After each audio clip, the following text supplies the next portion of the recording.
Hello, everybody, and welcome back to The Insider.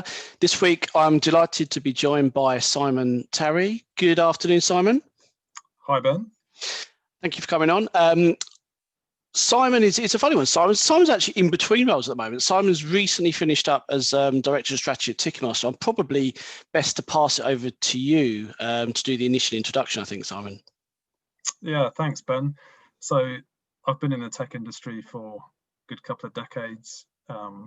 I've been at Ticketmaster the last 9 years, initially as an engineering manager looking after various agile teams, building B2C sites and handling millions of people trying to buy tickets at the same time. So that's always a fun challenge. And more recently, I've been involved in looking after tech strategy, which across a bigger company as Ticketmaster has, been full of surprising and interesting challenges. Yeah, so we were just saying offline, a Ticketmaster, a business that I know quite well from work that I've always done in the online world. Business with a very good reputation, deliver things the right way, good tech stack. Listen, I'm one of the customers over the years. So yeah, business I know really well. It's an interesting one because your position, you've been heavily involved. I like your career path. You've gone through the engineering side of things into more strategy. And I think that one thing that I've noticed over the last 6 or 7 months now since we've been in COVID is businesses, taking stock and, re-strategizing a lot of their business and the ways that they're working and all sorts. And I know that that's why I was really interested to get you on. And I guess over the 9 years, you must have seen a lot of changes in innovation within the business. Yeah, absolutely. So I think 9 years ago, we were one of the first, I think, large organizations to really take Agile on board. And so when I joined, there was already, quite a good Agile consciousness and ceremonies going on. And it was really refreshing to have that in a business that's that large. And they were really, already kind of doing hackathons and things, those kind of things, because having this problem of millions of people trying to buy a ticket at the same time is, a significant technical challenge. And, previously, before the internet, you'd have been lining up, at the box office potentially for hours or days, depending on, how much you want to see the band. And when the web took off, that translated into, significant volumes of traffic. So, Ticketmaster's always been a technology innovator. It started 44 years ago in the US, and the team that built the original software, they won the market because their software that ran on mainframe could sell a venue out faster than anybody else. And that was the competitive advantage. So it's always been a tech innovator in that sense. I think the interesting path over the last 9 years has been, how can we use modern technology? And that's the thing, because in the world of tech, there's constant innovation. Nothing stands still for very long. So you've got people, constantly looking at how can new tech innovation, we've gone through, in those 9 years, we've gone first into sort of private cloud and then public cloud, looking at how can we use those services and that scaling technology, which, massively suits the business, where you only need to sell tickets for a couple of hours, and then all that infrastructure that we had built up over decades was then sitting around not being used, for another week or two. So yeah, the whole cloud model suited us really well. So then it was a case of, all these new things like Kubernetes, we picked that up pretty fast. Anything that could help us to scale and sell tickets quickly, and then but do it at, with a reasonable level of cost, because ticketing isn't finance. There's not loads of money. So doing it in a pragmatic way has meant that we have to be quite agile and nimble and, acting like a startup, but at a much larger scale. Yeah, absolutely. And I think this is the interesting thing at the moment, that one of the key pains I said on the last few pods is now the innovation piece, and how businesses are innovating and collaborating. Because innovation, Jason Inkelbrett the other week was saying, innovation comes in two forms. It's, you have internal and you have external. And then I guess within your internal, you also it's the challenge of working across the business and the productization, the product team and the operations team, and I guess the business. So it's quite far fetched, isn't it? How did you manage, or what? I guess what I'm looking for, someone that you've worked for business for 9 years is a good while, and you've gone through the whole rigmarole in terms of, like, say, all the cloud stuff and moving into the right kind of DevOps culture with all the Kubernetes and Dockerization and stuff. What do you think? You've seen a lot, is what I'm saying. Where do you think we're going next? How do you, as a technology strategist, what do you think is kind of coming up next around the corner? And the second part of that is how are we going to do this when we're working remotely? Yeah, I don't see the working remotely as a problem. I think it's interesting that actual technological innovation hasn't really advanced as much as people think it has.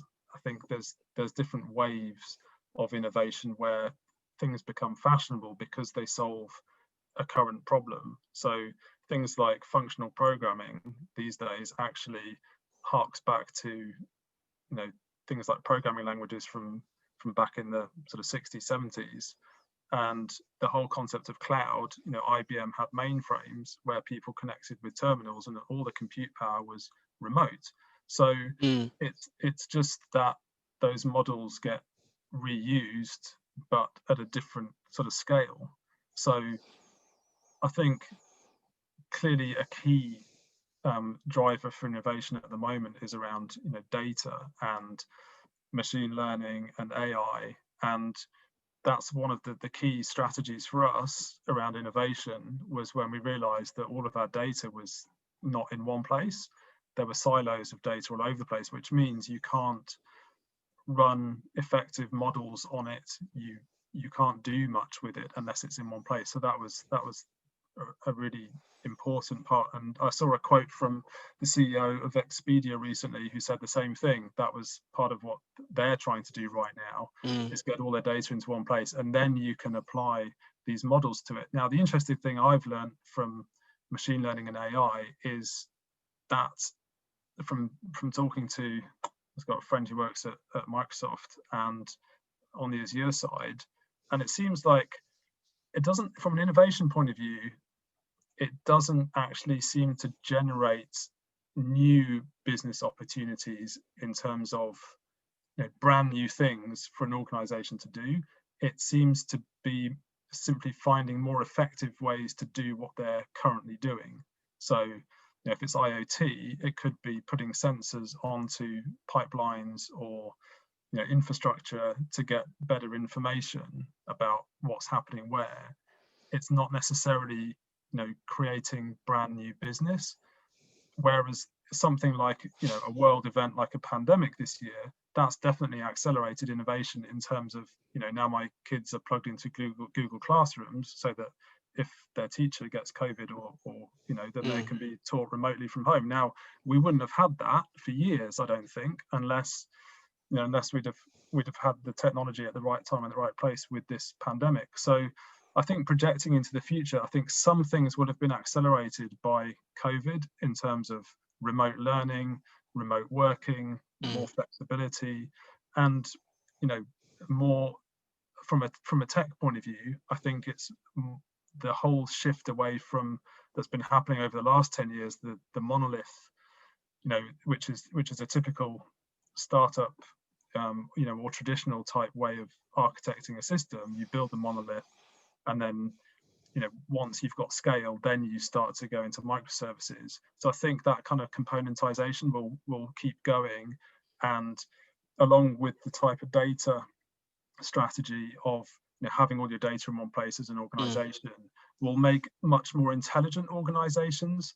I think that whereas in the past that's been what I've seen is that's typically limited to the tech and the product side of the business having access, good access to data and being able to use it. It's now, finance, marketing, all the other functions of a business. There's so much scope for innovation there, and for for automating a lot of what those teams do. And that's something that I've been actively working on the last few years, like inside Ticketmaster. Yeah, so I think personally, as a technical recruiter, data is for the last year and a half to 2 years, it's been 80% of what I've been recruiting for. So as I was always recruited for full stack engineers, but it's moved into data, and I've done a couple of white papers around data, and our consultancy and Marty do a lot of work in data, because I think there's a stat: 70% of businesses aren't using their data to make business the informative business decisions. They have the data, but they don't really know what they're doing with it. And like you said, it's in different places, it's not clean, and it's taken. And I think you have, the problem is with these companies, you have someone at the top who kind of says, yes, we should be using machine learning and AI, and it's just like, well, hang on a minute, your data's in a bad state. How you need to go, before you start hiring data scientists, let's go right back to basics here and do, let's look at this data. And I think that it's moving, but I think there's a lot of companies who still are behind the curve on that, to be honest with you. How do you, when you, it's something you picked up on there, and again, regards the whole business understanding and going on a journey, especially to kind of cooperate with each other. Data sits in different parts of the business. One client of mine at the moment talking about data in their finance part of the business, and looking at return on investment. There's so many, and they need to speak to technology to work out how this can be done. And it's like I say, it's quite complicated to have different parts of the business talking. How have you managed that over the years?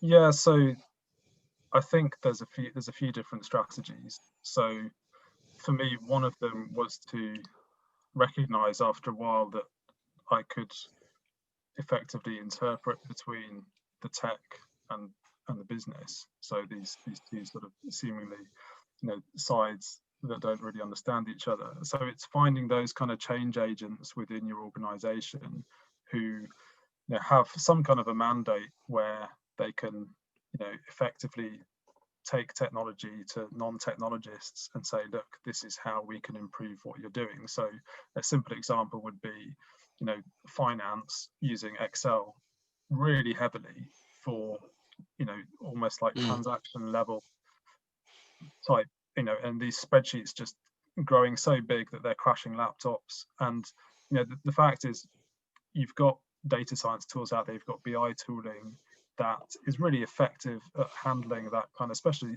tabular data like finance teams use. And having gone through that process of understanding, if you put everything on the data team, you're just going to have a bottleneck.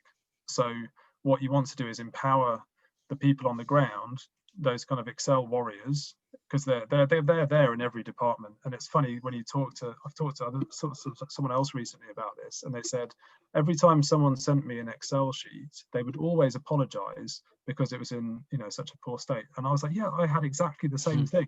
There's and the people maintaining these sheets, they hate doing it. They really hate it. It's just it typically grows into a monster. It's full of macros and and manual errors and that kind of thing. And so it's getting those people on the ground trained up on the right type of tooling. And there's such good tools there now that it doesn't take people that long. So we have this kind of hub and spoke model. So we had a few experts at the center who would understand the ins and outs of the system, of the data warehouse or the lake, whatever data infrastructure you have. And then they would understand, and then we would train up the people at the spoke level, so the people who are typically doing the data analysis, and just helping them to learn how to use these tools. So I'd be running training weeks, and then we'd have like a monthly community of practice, just kind of a sessions, just so that we're there to support people doing that work. And I think that was really, if that's effective in a large organization, because you then don't have everything stacking up with the data team, who are typically servicing all the product roadmap for data, which is typically being used for client and customer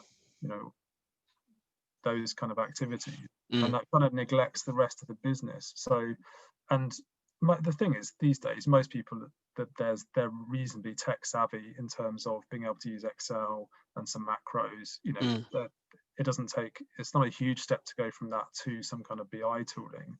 I think a lot of it is just a case of having a clear vision of why you need all your data to be in one place, and then using the experts like the data architects and the right people just to put that structure in place. And I've built up a network of other people now who've done this in other organizations. And I know Lloyds Bank, for instance, they did a presentation last year at one of these data conferences, and they said that they've put Tableau throughout their organization, and they're now able to take their executives through all these dashboards on a monthly basis to show them what's happening in each area of the business. And they've built up a whole community inside the organization around basically getting automating all that data collection and analysis, so that you save yourself a ton of time from doing all that manual work. You save a load of errors from the manual work,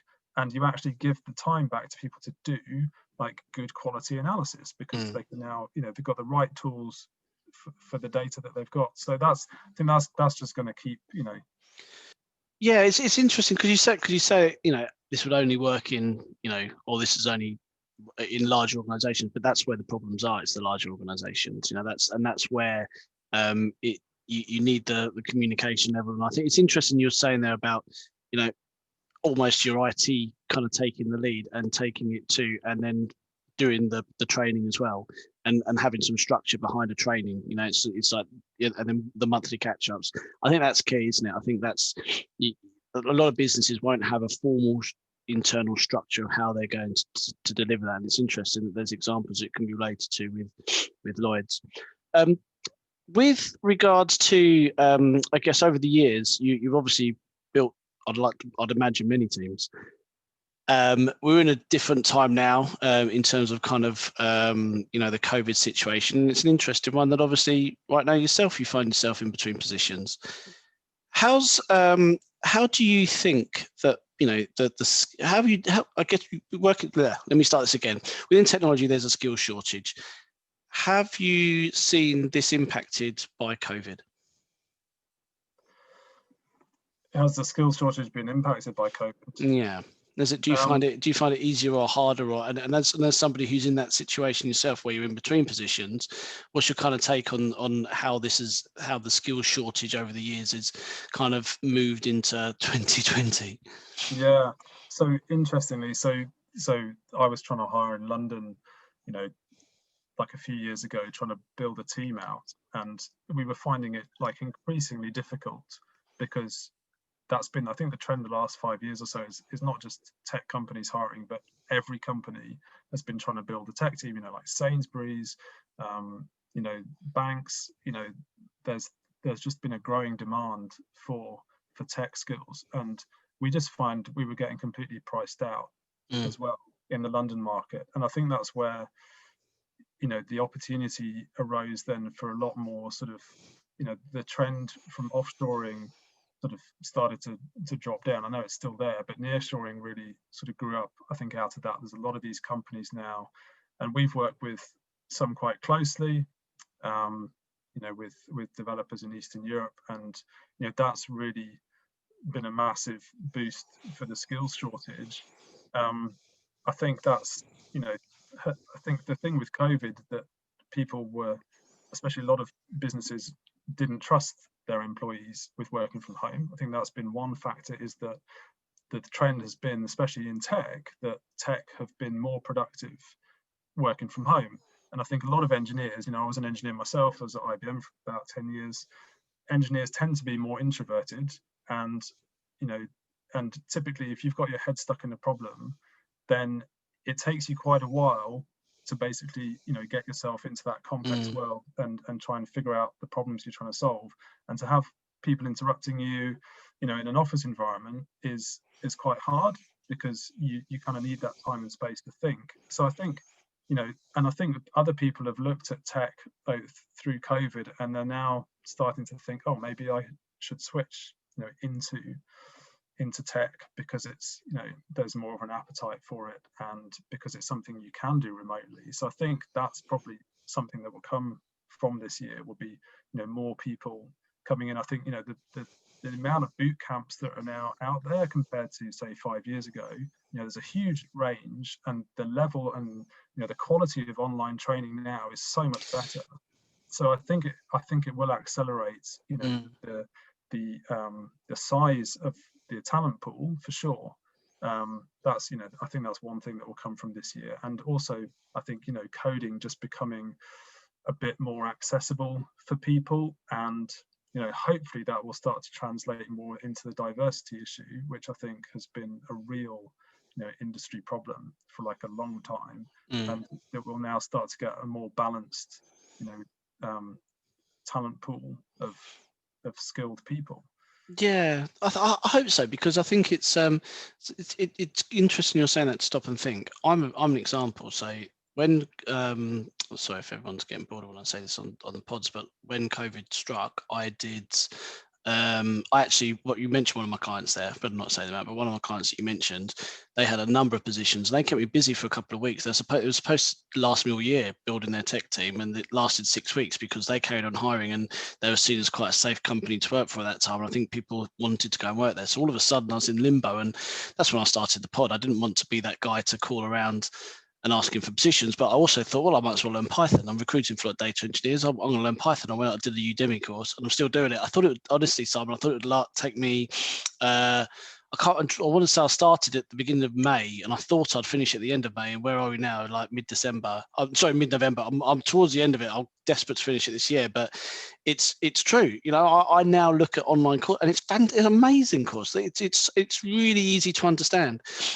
I'm not going to go into an engineer. I want to do this so I'm better at my job. But people, you're leaving school, and I think the opportunities are there. And I think that you're right. People will see that what industries have been bulletproof, but like where people have continued to be able to work through a pandemic. And technology is definitely one of those. It's interesting you're talking about kind of engineers solving problems from home. I completely agree with that. There's a lot of, I hear about the social contracts that happen in squads where, if you've got my headphones in, don't bother me type stuff. And I think that that's going to help as well. So yeah, it's an interesting thought, actually. It'd be really good to see, is the uptake in online training courses and how that can kind of knock on effect, because again, becomes the diversity is something I'm really passionate about and really trying to push at the moment, and really kind of trying to help get especially more women into tech. And I think that this is all the start. Listen, Simon, I don't want to take up any more of your time. Thank you so much for coming on. It's fascinating speaking to you, because you like I said, you've been around a while. I say that in the right way, but you've working within strategy, you can answer a lot of the kind of questions that people have got at the moment moving forward, especially when we're all working remotely. Is it all right? Are you somebody who's okay for people to kind of reach out and connect on LinkedIn and maybe kind of pick your brains over some of the stuff that you've done, because you're a bit of an innovator, if you don't mind me saying, in terms of the way that you've been working over the years?